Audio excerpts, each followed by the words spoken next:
আসসালামু আলাইকুম। অন্য মঞ্চের আলাপ চাইতায় আপনাদের সকলকে আমন্ত্রণ জানাচ্ছি। নমস্কার, আমি তরুণ ঘোষ।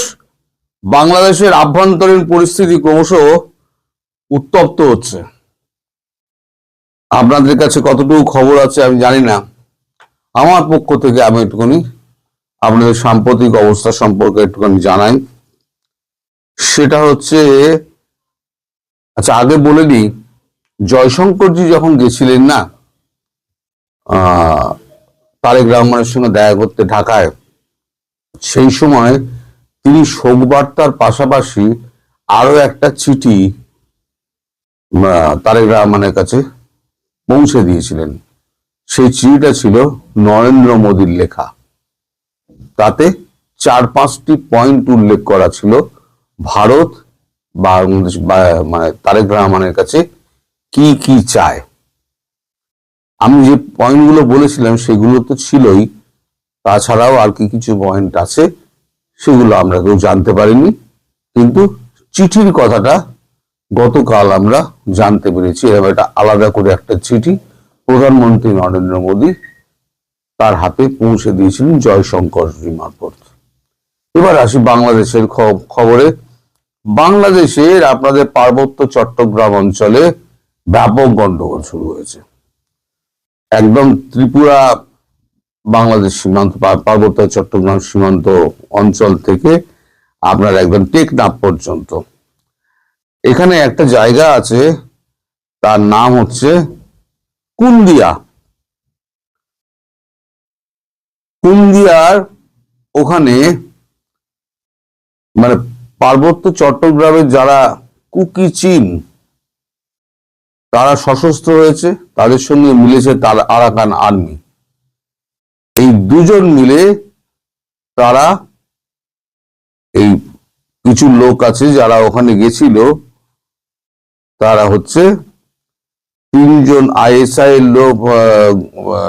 লোক ছিল, টার্কির একজন ছিল, উলফার কিছু ছিল, এবং আরো কিছু ছিল হচ্ছে আপনার জামায়াতুল্লাহ উলেমায়ে হিন্দ ফিন্দ এই ধরনের কিছু একটা জঙ্গি গোষ্ঠী যারা ছিল, তাদের কিছু লোক ছিল। তাদের মধ্যে আইএসআই এর 3জন মারা গেছে। এই গুলাগুলি মোটর চালাচালি এই সমস্ততে তাদের 3জন মারা গেছে। কালকে রাতের ঘটনা, আজকে সকাল অবধি, কাল রাত 1:30 থেকে শুরু হয়। টার্কির একজন মারা গেছে, তাহলে 3 আর 1 হলো 4। পরেশ বড়ুয়ার উলফার 6জন মারা গেছে, তাহলে 4 আর 6 হলো 10। আর 2জন হচ্ছে এই যারা জঙ্গি যারা গেছিল অস্ত্র নিয়ে, তাদের মধ্যে 2জন, টোটাল হচ্ছে 12 জন। এই 12 জন মারা যাওয়ার পর তাদের লাশ ফাঁস ফেলে বাকি যারা ছিল তারা পালিয়ে গেছে। আর আজকে সকালবেলা টার্কির যত গোয়েন্দা বাহিনী ছিল এবং অন্যান্য লোক ছিল তারা সব ফিরে গিয়েছে। তারা আর বাংলাদেশের মধ্যে নেই, রয়ে গেছে কিছু আইএসআই। তারা হয়তো খুব শিগগির যাবে, কারণ তারেক রহমানের সঙ্গে যে কথাবার্তা হয়েছে, তারেক রহমান সেই অনুযায়ী মোটামুটি কাজ করছে বলে মনে করা হচ্ছে, এখনো পর্যন্ত মনে করা হচ্ছে। এখানে আরাকান আর্মি প্রায় 5000 লোক রয়েছে সশস্ত্র।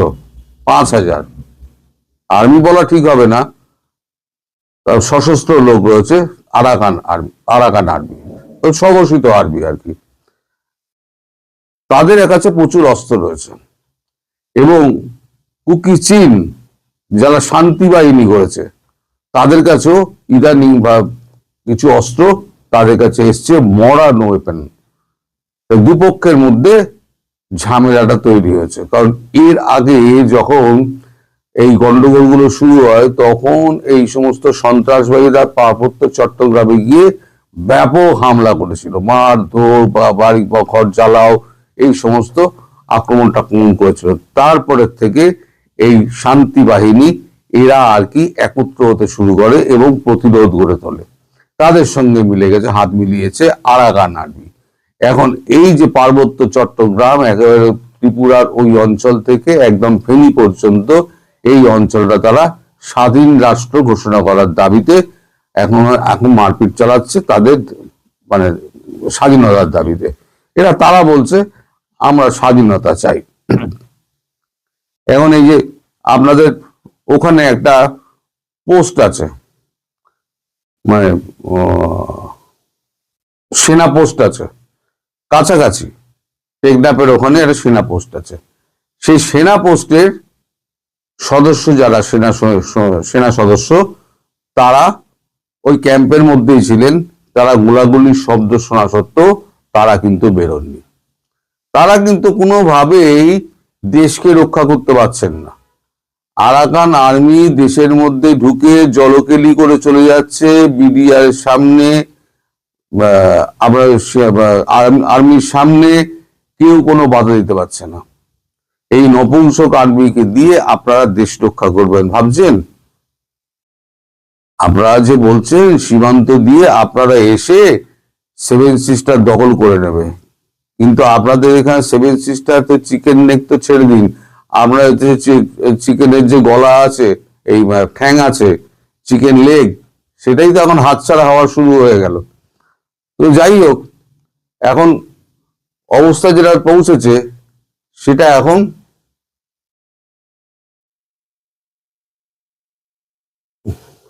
এখন হাতের বাইরে ক্রমশ চলে যাচ্ছে। এখন যদি এই অবস্থা চলতে থাকে, মানে ক্রমশ অবস্থা যদি অবনতি হয়, তাহলে পরে কি হবে? এদিকে শোনা যাচ্ছে যে ডক্টর ইউনূসের সঙ্গে সেনাকর্তা ওয়াকারুজ্জামান, তার কোনো যোগাযোগ নেই এবং তিনি কারো কথা শুনছেও না। তিনি ডিরেক্ট যোগাযোগ করছেন একদম সিআইএ এর সঙ্গে। সিআইএ যা বলছে তিনি সেই অনুযায়ী কাজ করছেন। সিআইএ এর অনুমতি ছাড়া তিনি এক পা নড়ছেন না। সিআইএ যদি বলে ওদেরকে মারো, তাহলে উনি মারবেন। সিআইএ যদি বলে তুমি ক্যাম্পে চুপ করে বসে থাকো, ও চুপ করে বসে থাকবে। যদি ভারত এপাশ দিয়ে ঢোকে, রংপুর দিয়ে ঢোকে, চট্টগ্রাম দিয়ে ঢোকে, এই সুযোগে, এখন তো ভোলাটাইল পজিশন, এখন যদি ঢোকে তাহলে পরে কিন্তু আপনাদের বাংলাদেশের যে সেনাবাহিনী, তারা কিন্তু ঘর থেকে বেরোবে না, ঠিক করে নিয়েছে। কারণ সিআইএ এখন অনুমতি দেবে না তাদের বেরোনোর জন্য। বললো তোমরা ক্যাম্পেই থাকো, ভারত যা করছে ভারত করুক। সুতরাং আপনাদের সেনাবাহিনীর উপর নির্ভর করে আপনারা যে মুখে আঙুল দিয়ে বসে আছেন যে সেনাবাহিনী আপনাদের রক্ষা করবে, তারা রক্ষা করতে আসবে না। তারা ওই আইন শৃঙ্খলা সামলাতেই ব্যস্ত থাকবে এবং ট্রাফিক নিয়ন্ত্রণ তারা করবে। এই হচ্ছে তাদের কাজ। আর লোকজনকে, নিরাপদ লোকজনকে ধরে তারা ওই আদালতে হাজির করবে, এটাই তাদের কাজ। যদি এটা এখন সংখ্যায় কিছুটা কমেছে, এখন একটুখানি কমেছে, যেভাবে ব্যাপকভাবে ধরপাকড় হচ্ছিল সেটা একটুখানি কমেছে। ধীরে ধীরে হয়তো অবস্থার উন্নতি হতে পারে। তবে আসল সম্ভাবনা আপনার দেশের শান্তির কোন অবস্থা আমি দেখতে পাচ্ছি না। এখনো মধ্যে ভারতবর্ষ কিছু করেইনি, তাতেই যদি আপনাদের এই অবস্থা হয়, তাহলে ভবিষ্যৎ আপনাদের জন্য কি অপেক্ষা করছে আপনারা নিজেরা ঠিক করে নিন। এদিকে ওয়াকারুজ্জামানের মানে বিরোধী যারা ছিল, তারা কিন্তু সব মোটামুটি এখন সেট হয়ে গেছে। এখন সবাই ওয়াকারুজ্জামানের পক্ষে, কারণ সবার প্রাণের দাম আছে।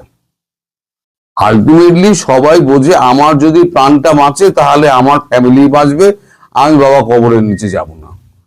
কে গুলি খেতে চায় বলুন? এপাশেও শত্রু, ওপাশেও শত্রু। মানে আপনি যদি বাংলাদেশিবাসী হন, তাহলে ভারত আপনাদের শত্রু, কুকি চীন আপনাদের শত্রু। তাহলে কুকি চীন, আরাকান আর্মি, এরা একটা শত্রু, ভারতবর্ষ একটা শত্রু। তার দুই শত্রু মিলে ঘিরে ধরেছে আপনাদের যে সেনাবাহিনী, সে হাতে হাত দিয়ে চুপ করে বসে রয়েছে। এই হচ্ছে তার কাজ।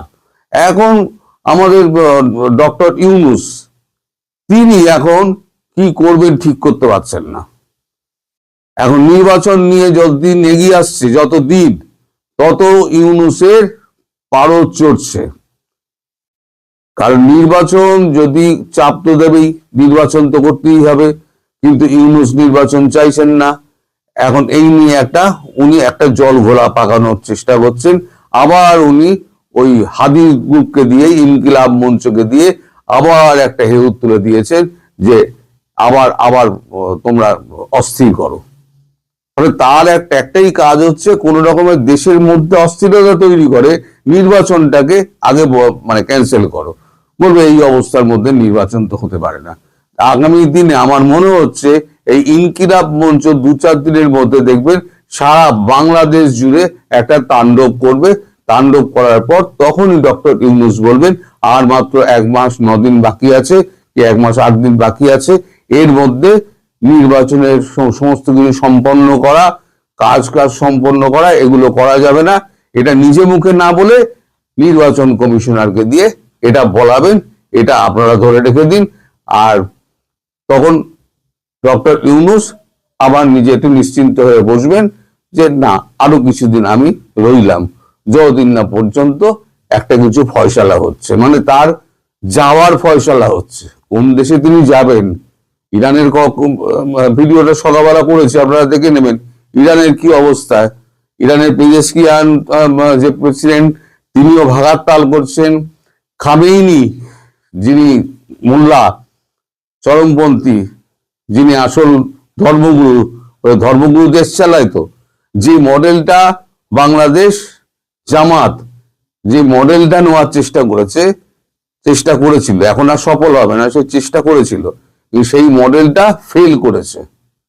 তাদের দেশের কি অবস্থা, তাদের মানে এখন আর্থিক অবস্থা কি, যদি আপনারা দুপুরের ভিডিওটা দেখেন তাহলে আপনাদের কাছে পরিষ্কার হয়ে যাবে যে কেন আজকে মানে ইরান এই অবস্থার মধ্যে পড়েছে স্যাংশনের ফলে। আপনাদের মুখের ওপরে কিন্তু একটা, ঘাড়ের ওপরে কিন্তু একটা স্যাংশনের খাড়াও ঝুলছে। কিন্তু আমি আগাম বলে দিচ্ছি, হয়তো 15-20 দিন কি 1 মাসের মধ্যে আপনারা কিন্তু স্যাংশনের মুখে পড়তে পারেন। এই খবরটা আমি আগাম আপনাদের দিয়ে রাখলাম, মিলিয়ে নেবেন। বিএনপি জামায়াতকে মুক্তিযুদ্ধ বিষয়ে কোনো অনাকাঙ্ক্ষিত প্রশ্ন করবে না। জামায়াত বিএনপিকে দুর্নীতি নিয়ে কোনো বিরক্তিকর প্রশ্ন করবে না। ব্যাস, এই প্রতিশ্রুতিতেই বিএনপি জামায়াত আবার এক মায়ের পেটের 2 ভাই হয়ে গেল। আবার দেশ সুখে শান্তিতে বিএনপি জামায়াতের শাসন চলিতে লাগিল। এটাই হতে যাচ্ছে 12ই ফেব্রুয়ারি। যদি নির্বাচন হয় তাহলে তার পর দিন থেকে ঠিক এভাবেই দেশটি চলতে যাচ্ছে। জামায়াতের আমির ডাক্তার শফিকুর রহমান তারেক রহমানের সঙ্গে দেখা করে বেরিয়ে এসে কোনো রাগঢাক না রেখেই বলছেন যে বিএনপি সরকার হবে আর জামায়াত হবে বিরোধী দল, বিএনপি জামায়াত একসঙ্গে কাজ করবে। তিনি সরাসরি এভাবে বলেননি কথাটা, কিন্তু আপনার আমার তো বুঝতে অসুবিধা হওয়ার কথা নয় যে 2024 সালের 5 আগস্টের পর থেকে যেমন ডক্টর মোহাম্মদ ইউনূসকে সামনে রেখে জামায়াত বিএনপি ভাগযোগ করে সরকার চালিয়েছে, 2026 সালের 12ই ফেব্রুয়ারির পরও সেই একই ব্যাপার ঘটতে যাচ্ছে। তাহলে ভাইয়েরা আমার, এত টাকা পয়সা খরচ করে একটি নির্বাচনের কি দরকার বলুন তো? আমরা আর মামুরা মিলে যদি দেশ চালানোর প্ল্যান আগে থেকেই হয়ে যায়, তাহলে নির্বাচনের মতো এসব লোক দেখানো ব্যাপারটা কি না করলেই নয়?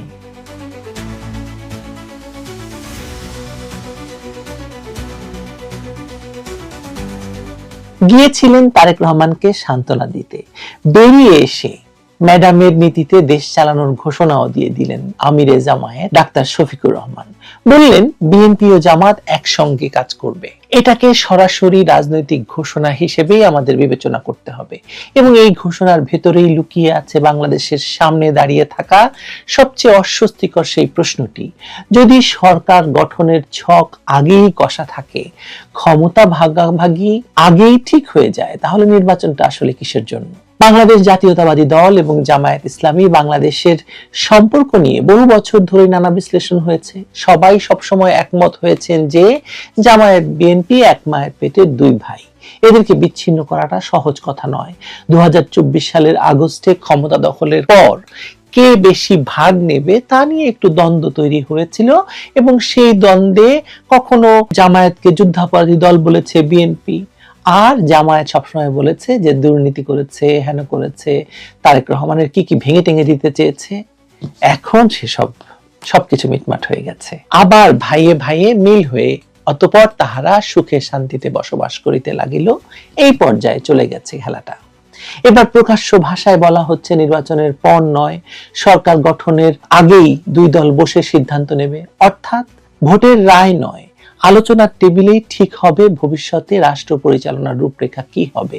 এটাকে যদি গণতন্ত্র বলা হয় তাহলে গণতন্ত্র শব্দটার মানে নতুন করে লেখা দরকার। জামায়াতের আমির ডাক্তার শফিকুর রহমান যেভাবে এই সমঝোতার কথা বলেছেন সেখানে কোনো দ্বিধা নেই। তিনি বলেছেন অতীতের মতো ভবিষ্যতেও বিএনপির সঙ্গে একসঙ্গে কাজ করবেন। দেশের স্থিতিশীলতার জন্য 5 বছরের পরিকল্পনার কথাও তিনি তুলেছেন। এমনকি নির্বাচন শেষ হওয়ার আগেই বসে জাতির জন্য সিদ্ধান্ত নেওয়ার প্রত্যাশার কথাও বলেছেন তিনি। এগুলো সাধারণ সৌজন্যমূলক বক্তব্য নয়, এগুলো ক্ষমতার দাবির ভাষা। আর বিএনপির পক্ষ থেকেও এই আকাঙ্ক্ষার বিরোধিতা করা হয়নি, বরং সম্মতির সুরই শোনা গেছে। এই জায়গাতেই নির্বাচন প্রক্রিয়াটাই আসলে অর্থহীন হয়ে পড়ে না? যদি ধরে নেওয়াই হয় যে বিএনপি সরকার গঠন করবে আর জামায়াত বিরোধী দলে বসবে, তাহলে ভোটাররা আসলে কি সিদ্ধান্ত দিচ্ছে? সরকার কে চালাবে, বিরোধী দল কে হবে? এই মৌলিক দুটো প্রশ্নই যদি আগে ঠিক হয়ে যায় তাহলে ব্যালট বাক্স কেবল আনুষ্ঠানিকতার যন্ত্র ছাড়া তো আর কিছু নয়, তাই না? এটাকে নির্বাচন বলবেন নাকি সিলেকশন বলবেন? ইলেকশন সিলেকশন কিচ্ছু আসে যায় না, ক্ষমতা বড় কথা। সবচেয়ে বড় কথা হলো এই সমঝোতা কোনো ভবিষ্যৎ পরিকল্পনা নয়, বরং চলমান বাস্তবতারই স্বীকৃতি। কথিত অন্তর্বর্তী বা টেকনোক্র্যাট ব্যবস্থার আড়ালে এই মুহূর্তে যে দেশ চলছে সেখানে সিদ্ধান্ত কে নিচ্ছে? কাগজে কলমে কয়েকজন উপদেষ্টা থাকলেও বাস্তবে নির্দেশ আসছে রাজনৈতিক কেন্দ্র থেকে, কোথাও জামায়াতের, কোথাও বিএনপির। ডক্টর মোহাম্মদ ইউনূসকে সামনে রেখে যে কাঠামো দাঁড় করানো হয়েছে সেটি মূলত একটি পর্দা। আড়ালে চলছে দলীয় সমন্বয়ে রাষ্ট্র পরিচালনা, অর্থাৎ সরকার এখনো আনুষ্ঠানিকভাবে গঠিত না হলেও ক্ষমতার ব্যবহার এই দুটো পার্টি করছে। মাঝখানে চ্যাংড়া কতগুলো এনসিপি লাফালাফি করেছিল, তাদের লাফালাফি প্রায় বন্ধ হয়ে গেছে। কিছু টাকা কামিয়ে নিয়ে গিয়ে মানে আসিফ মাহমুদ, সজীব ভুইয়া আর মাহফুজ আলম পর্দার আড়ালে চলে গেছে। এই বাস্তবতায় যুদ্ধাপরাধ এবং আদর্শের প্রশ্ন নতুন করে সামনে আসছে। জামায়াতের সঙ্গে বিএনপির এই ঘনিষ্ঠতা কোনো দুর্ঘটনা নয়। যুদ্ধাপরাধীদের সঙ্গে সখ্য বিএনপি রাজনীতির পুরনো অধ্যায়। ম্যাডাম 2014 সালে নির্বাচনে যাননি যে কারণে। খালেদা জিয়ার মৃত্যুকে ঘিরে যে আবেগ, শোক আর ধর্মীয় ভাষা ব্যবহার করে যে রাজনৈতিক আবহ তৈরি করা হয়েছে সেটাও এই বৃহত্তর সমঝোতার অংশ। শোককে সম্মানে, সম্মানকে ঐক্যে, আর ঐক্যকে ক্ষমতার নৈতিক বৈধতার রূপ দেওয়ার চেষ্টাটা কিন্তু স্পষ্ট। তারেক রহমান এই প্রক্রিয়ার কেন্দ্রবিন্দুতে আছেন। তার রাজনীতি কখনোই আদর্শ নির্ভর ছিল না, বরাবরই তা ক্ষমতা কেন্দ্রিক। একা একা ক্ষমতায় ফেরা সম্ভব নয়। এই উপলব্ধি থেকেই জামায়াতের সঙ্গে সম্পর্ক শুধু বজায় রাখা নয়, বরং আরো প্রকাশ্য করা হয়েছে। 6 সপ্তাহ পরের ক্ষমতা ভাগাভাগির আশা নিয়ে জামায়াতের আমিরের তারেক রহমানের ডেরায় যাওয়া কোনো সৌজন্য সাক্ষাৎ নয়, এটা রাজনৈতিক হিসাব নিকাশের দৃশ্যমান বাস্তবতা। এখানে সেনাবাহিনীর ভূমিকা আলাদা করা যাবে না। বাংলাদেশের ইতিহাসে সেনা সমর্থিত রাজনৈতিক বন্দোবস্ত মানেই নিয়ন্ত্রিত গণতন্ত্র। সরাসরি ক্ষমতা নয়, বরং পেছনের শক্তিগুলোকে বা পছন্দের শক্তিগুলোকে সামনে রেখে শাসন করা। বিএনপি এখানে নির্বাচনী বৈধতার মুখ, জামায়াত আদর্শিক এবং সাংগঠনিক শক্তি, সামরিক শক্তি বাহিনী এই নিয়ন্ত্রকের ভূমিকায়। এই ত্রিমুখী সমীকরণেই ইউনিটি সরকার ধারণার জন্ম হয়েছে বাংলাদেশে। কিন্তু এই ইউনিটি জনগণের নয়, এটি ক্ষমতার ইউনিটি, ট্রিনিটিও বলতে পারেন। সবচেয়ে বিপজ্জনক কি জানেন? সবচেয়ে বিপজ্জনক দিক হলো গণভোটের ধারণা। মানে গড়াপেটা একটা নির্বাচন নিয়ে আন্তর্জাতিক চাপ সামলাতে এবার নির্বাচন এবং গণভোট একসঙ্গে করার কথা বলা হচ্ছে। উদ্দেশ্যটা খুব পরিষ্কার, সংখ্যা রাজনীতির বদলে আবেগ এবং ন্যারেটিভের রাজনীতি। রাজাকার, এনজিও, মিলিটারি এই জোট চায় এমন এক জনমত তৈরি করতে যেখানে নির্বাচন প্রশ্নবিদ্ধ হলেও জনগণের আকাঙ্ক্ষার দোহাই দিয়ে ক্ষমতা দখল বৈধ করা যায়।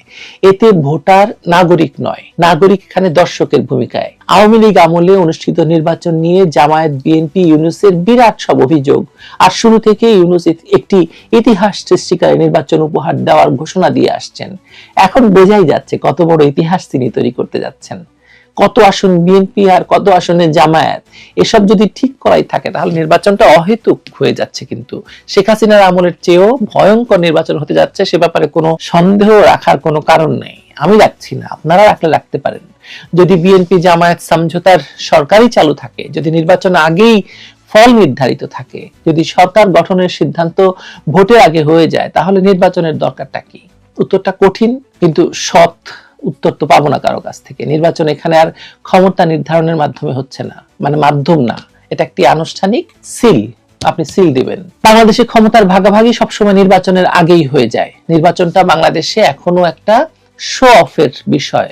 কিছু হুন্ডা গুন্ডা লাশ পড়ার দিন, নির্বাচনের দিন, বাক্স ছিনতাইয়ের দিন, কিন্তু ফলাফল যা আমলা মিলিটারি আর যখন যে পক্ষ শক্তিশালী সেই রাজনৈতিক পক্ষটি মিলে ঠিক করে। এবার যেমন ঠিক করেছে যে বিএনপি, জামায়াত, ইউনূস মিলিটারি মিলে তারা একটি নতুন সরকার গঠন করবে, বিএনপি এবং জামায়াতের। এক্ষেত্রে বিএনপি জামায়াত সবসময় নিজেদের এমন জায়গায় রাখে যে নির্বাচনে বিজয়ের গ্যারান্টি না জুটলে তারা নির্বাচনে অংশ নেয় না। 2008 সালে যে অনুষ্ঠিত নির্বাচন, সেই নির্বাচনে বিএনপি জামায়াতকে অংশ নেওয়ানোর জন্য যেসব আপোষ বিএনপি নেত্রী বেগম খালেদা জিয়া করেছিলেন, সেসব যদি জানেন আপনারা, তাকে আপোষহীন নেত্রী বলতে যারা মুখে ফেনা তুলে ফেলেন তাদের লজ্জা পাওয়ার কথা। এবার আওয়ামী লীগকে নির্বাচনের বাইরে রেখে বিএনপি জামায়াতের হাতে ক্ষমতা তুলে দেওয়ার জন্য ইউনূস শিখণ্ডী হিসেবে দাঁড়িয়েছেন। রাষ্ট্র এখন প্রস্তুত একেবারে আর তারেককে প্রধানমন্ত্রী আর শফিকুলকে বিরোধী দলীয় নেতা হিসেবে দায়িত্ব বুঝিয়ে দেওয়ার জন্য। এখানে নির্বাচনী নাটকটা না করলেও চলে, কারণ এখানে সমঝোতাকে গণতন্ত্র, ক্ষমতা ভাগাভাগিকে ঐক্য আর নির্বাচনহীন সিদ্ধান্তকে জনগণের রায় হিসেবে উপস্থাপন করার সমস্ত আয়োজন সম্পন্ন হয়ে গেছে। এটাই নতুন বন্দোবস্ত। ওয়েলকাম বিএনপি জামায়াতের নতুন শাসন আমলে। ফেব্রুয়ারির 12 তারিখ কিন্তু আর বেশি দূরে নাই। ওয়েলকাম আবারও। ভালো থাকবেন সবাই।